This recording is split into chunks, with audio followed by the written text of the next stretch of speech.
ในปัจจุบันตำรวจของไทยกำลังตามล่าสาวไส้คนลาวที่เฮ็ดเวียกอยู่ในประเทศไทยหลังก่อเหตุฆาตกรรมนายจ้างวัย79 ปีดีพลัสผลิตภัณฑ์ปกป้องตับจากเครื่องดื่มแอลกอฮอล์สวัสดีท่านผู้ชมกลับมาพบกับรายการทำทูแสสำหรับหัวข้อข่าวที่เราอยากจะนำเสนอในวันนี้ก็คือเหตุการณ์ที่เกิดขึ้นอยู่เพื่อนบ้านของเราก็คืออยู่ที่ประเทศไทยก็คือสาวไส้ที่เป็นแรงงานลาวไปเฮ็ดเวียกเป็นแม่บ้านในประเทศไทยแล้วก็มีการหลบหนีไปหลังจากที่ก่อเหตุฆาตกรรมนายจ้างวัย79 ปีซึ่งวันนี้ในของข่าวได้มาจากแฟนเพจไทยนิวส์ก็คือเปิดข้อมูลสาวไส้ชาวสปป.ลาวตกเป็นผู้ต้องหาก่อเหตุฆาตกรรมครูวัยเกษียณนายจ้างชาวไทยเพื่อนบ้านเล่าว่าได้ยินเสียงทะเลาะวิวาทอย่างรุนแรงก่อนชาวไส้ชาวลาวจะหายตัวไปอย่างปริศนาเกิดเหตุสะเทือนขวัญพบหญิงวัยชราชาวไทยก็คืออายุ79 ปีซึ่งต่อมาทราบว่าเป็นอดีตข้าราชการครูเสียชีวิตอยู่ภายในบ้านพักซอยนวมินทร์70เขตบึงกุ่มกรุงเทพมหานคร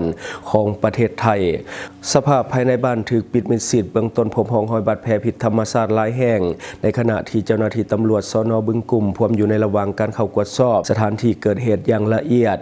จากการตรวจสอบเบื้องต้นพบว่าผู้เสียชีวิตมีบาดแผลจากการถูกทำร้ายอย่างรุนแรงโดยเฉพาะบริเวณใบหน้าซึ่งได้รับบาดเจ็บหนักลักษณะคล้ายคือถือของแข็งตีซ้ำๆหลายครั้งนอกจากนี้ยังพบบาดแผลจากของมีคมบริเวณใบหน้าลำคอและคอตีนซึ่งสะท้อนถึงลักษณะของการลงมือที่โหดร้ายป่าเถื่อนเพื่อนบ้านได้ให้ข้อมูลว่าก่อนเกิดเหตุผู้เสียชีวิตซึ่งเป็นเจ้าของบ้านมีปากเสียงและผิดเถียงกันอย่างรุนแรงกับแม่บ้านคนลาวที่อาศัยอยู่ภายในบ้านหลังจากนั้นบ้านหลังดังกล่าวก็เงียบผิดปกติจนกระทั่งมาพบว่าเจ้าของบ้านเสียชีวิตอยู่ภายในบ้านในขณะที่แม่บ้านคนลาวได้หายตัวไปและบ่สามารถติดต่อได้ในขณะนี้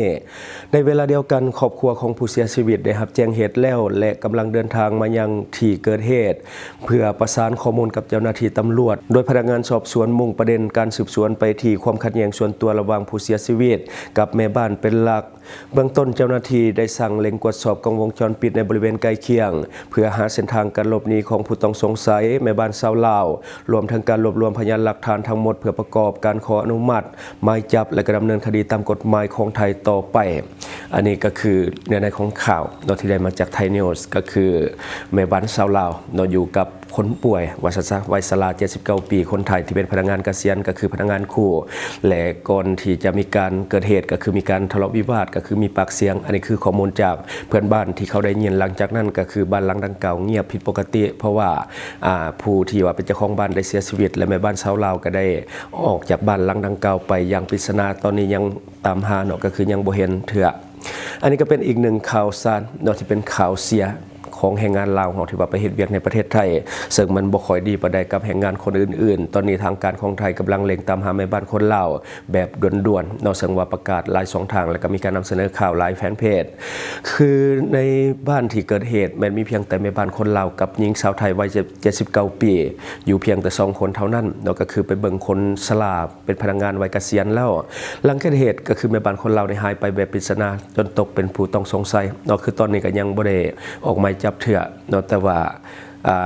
กระตกเป็นผู้ต้องสงสัยเพราะว่าอยู่บ้าน2คนผู้นั้นเสียชีวิตและแม่บ้านก็หายไปก็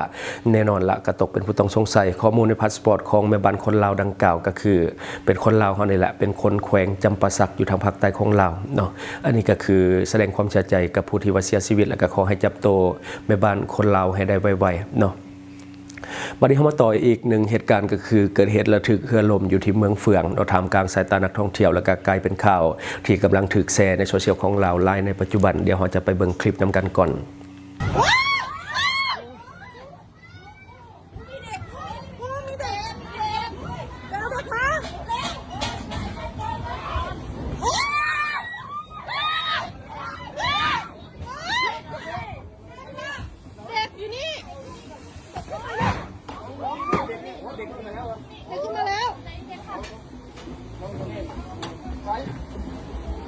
ออกมาตำรวจหรือยังอ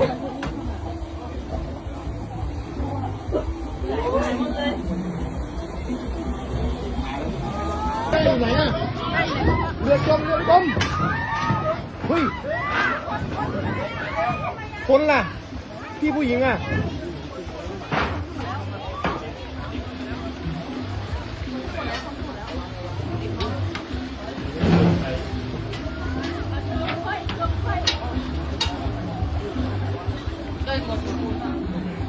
อันตรายอ่ะ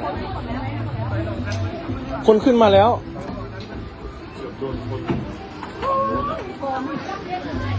และที่ผ่านไปก็คือคลิปเหตุการณ์ที่เกิดเฮือล่มเนาะอยู่ที่เมืองเฟืองหลายคนน่าจะได้เห็นแหละเพราะว่ามีการแชร์ผ่านโซเชียลของลาวในค่อนข้างที่จะหลายคนก็เข้าไปแสดงความคิดความเห็นเนาะก็คือเหตุการณ์นี้เกิดขึ้นในตอนค่ำของวันที่21เดือน1ปี2026อยู่ที่เมืองเฟืองแขวงเวียงจันทน์คือนักท่องเที่ยว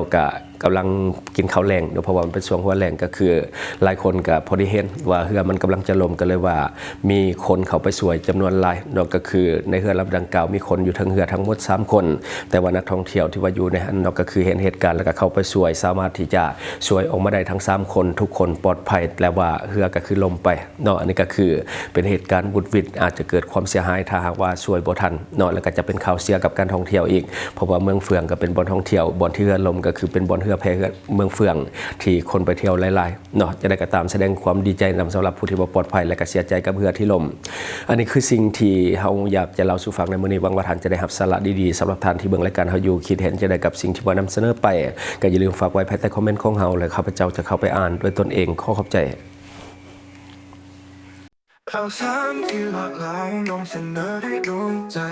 วิเคราะห์ตรงประเด็นแถมเนื้อหาก็ฟังง่ายอัปเดตข่าวเล่าทุกแบบทุกสไตล์ฟังกันสบายที่ช่องทางทูแชร์ Time to share Time to share Time to share แล้วครบเครื่องข่าวคนเล่าแท้ๆนำเสนอลงคลิปใหม่ทุกวันเปิดมาเมื่อไรก็ได้เจอให้ชมกันฟรีเสิร์ฟสิ่งดีๆให้เสมอข่าวราวยุคใหม่ไว้ใจ Time to share Time to share Time to share Time to share แล้วพบกันทุกช่องทางลงคลิปแบบจุใจที่ YouTube ก็ดูได้ทุกวัยทุกยุคที่ Facebook ก็มีข่าวที่หลากหลายที่ TikTok ก็วิเคราะห์ก็ชับใหญ่ข่าวเรายุคใหม่ไว้ใจ Time to share Time to share Time to share Time to share แล้ว Time to share Time to share Time to share แล้วข่าวเรายุคใหม่ไว้ใจ Time to share Time to share ครบเครื่องดื่มข่าวคนเล่าแท้ๆนำเสนอลงคลิปใหม่ทุกวันเปิดมาเมื่อไรก็ได้เจอให้ชมกันฟรีเสิร์ฟสิ่งดีๆให้เสมอข่าวเรายุคใหม่ไว้ใจ Time to share Time to share Time to share Time to share แล้ว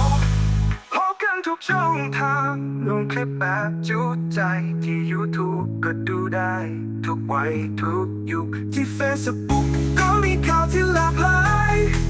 ที่ TikTok ก็วิเคราะห์ก็ชับใหญ่ข่าวเรายุคใหม่ไว้ใจ Time to share Time to share Time to share Time to share แล้ว Time to share Time to share Time to share แล้วข่าวเรายุคใหม่ไว้ใจ Time to share Time to share แล้ว ท่านใดที่มักดื่มเหล้าดื่มเบียร์หนักๆอย่าลืมปกป้องตับและฟื้นฟูเซลล์ตับแบบเร่งด่วนโดยผลิตภัณฑ์ดีพลัสตัวนี้แก้เมาค้างในโตมีเก็บเงินปลายทาง ช่องทางที่คุณสามารถรับชมข่าวสารจาก Time to Share Studio Fanpage Time to Share Laos YouTube Time to Share TikTok Time to Share Laos Facebook สิงห์ดาราสายลินอยู่เมืองลาวใช้แต่เงินกีบลาวและส่งเสริมผลิตภัณฑ์ภายในเพื่อลดพรการนำเข้าสินค้าและแก้ปัญหาเงินตา Subscribe for more video.